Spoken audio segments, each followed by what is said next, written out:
தெளிவா பேசுவோம். இதுக்கு முதல்ல நம்ம இந்த 30 நாளுக்குள்ளே இந்த பிரிலிமினரி ரிப்போர்ட் முதற்கட்ட அறிக்கை கொடுக்க வேண்டிய கட்டாயம் என்ன அப்படின்னா, அதாவது ஒரு கண்டுபிடிக்கிறதுக்கு ஒரு வருஷம் ஆகும் முழுசா என்ன காரணம்னு. இருந்தாலும் அந்த அந்த பிரிலிமினரி ரிப்போர்ட் என்ன பண்ணும் அப்படின்னா, ஏதாவது ஒரு ஃபால்ட் கண்டுபிடிச்சிருந்தாங்கன்னா இவங்க மேல ஃபால்ட் சொல்றதுக்காக இல்ல, அதே தவறு திருப்பி அந்த கண்டுபிடிச்சு முடியறதுக்கு முன்னாடி இன்னொரு விபத்து அது மாதிரி நடந்துடக்கூடாதுங்கிறதுக்காக தான் இந்த முதற்கட்ட அறிக்கைன்னு சொல்லி கொடுக்கறது. இதுல பாத்தீங்கன்னா நம்ம ஆரம்பத்துல பாத்தீங்கன்னா முதல் நாள் நம்ம எல்லாம் பேசுனது என்னன்னா லாஸ் ஆஃப் பவர். எல்லாருக்கும் தெரிஞ்சது பிளைன் அப்படியே போயிட்டு உடனே கிளைம் பண்ணல, அப்படியே கீழே வந்துட்டே இருக்கு. ஸோ 2 இன்ஜின்லயும் பவர் இல்லைங்கிறது தெரிஞ்சுக்கிச்சு. ஆனா என்ன காரணம், டியூயல் இன்ஜின் ஃபெயிலியர்ங்கிறது இம்பாசிபிள் இப்பயும் சொல்லுவேன்.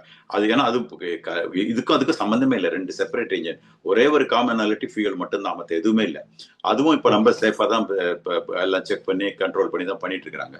ஸோ அதனால அதுவும் வாய்ப்பு இல்லைங்கிற மாதிரி எப்படி ஆயிருக்குங்கிறது எல்லாம். அதனால என்ன ஆயிடுச்சுன்னா அந்த பாசிபிள் ஸ்ட்ரைக் ஒருவேளை பேர்ட் ஸ்ட்ரைக் 2 இன்ஜின்லயுமே செக் பண்ணிருக்குமா அப்படின்னு எல்லாம் நினைச்சாங்க. ஆனா எந்த எவிடன்ஸ் இல்லை, பேர்ட்ஸ்க்கான எவிடன்ஸுக்கு இல்லை. அதே மாதிரி பின்னால கொஞ்சம் போக மாதிரிலாம் அதெல்லாம் ஒன்றும் வரல. SA College of Arts and Science நல்லொழுக்கம் நிறைந்த நவீன கல்வி. More details sacas.ac.in